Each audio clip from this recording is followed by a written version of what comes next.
দুই বন্ধু ও ভল্লুকের গল্প একটি জনপ্রিয় নীতিকথা, যা আমাদের জীবনের কঠিন সময়ে প্রকৃত বন্ধুর পরিচয় দেয়। একবার দুই বন্ধু একসঙ্গে জঙ্গলে ঘুরতে গেল। হাঁটতে হাঁটতে তারা গভীর জঙ্গলে ঢুকে পড়ল। হঠাৎ একটি বিশাল ভল্লুক তাদের সামনে এসে পড়ল। ভল্লুক দেখে দুই বন্ধুই ভয় পেয়ে গেল। প্রথম বন্ধু নিজের জীবন বাঁচানোর জন্য দ্রুত দৌড়ে কাছে থাকা একটি গাছে উঠে পড়ল। কিন্তু দ্বিতীয় বন্ধুটি গাছে উঠতে জানত না। সে বুঝতে পারল, তাকে নিজের বুদ্ধি দিয়ে বাঁচতে হবে। সে শুয়ে পড়ে মাটির উপর নিজেকে মৃতের মতো ভান করল। ভল্লুক কাছে এসে তার শরীর শুকতে লাগল।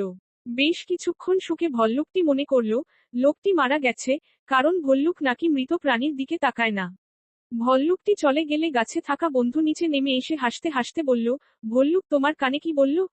শুয়ে থাকা বন্ধুটি উঠে দাঁড়িয়ে বলল, ভল্লুক বলল, যারা বিপদের সময় তোমার পাশে থাকে না, তাদের কখনো বন্ধু ভাবো না। নীতি কথা, আসল বন্ধু সেই, যে বিপদে তোমার পাশে থাকে।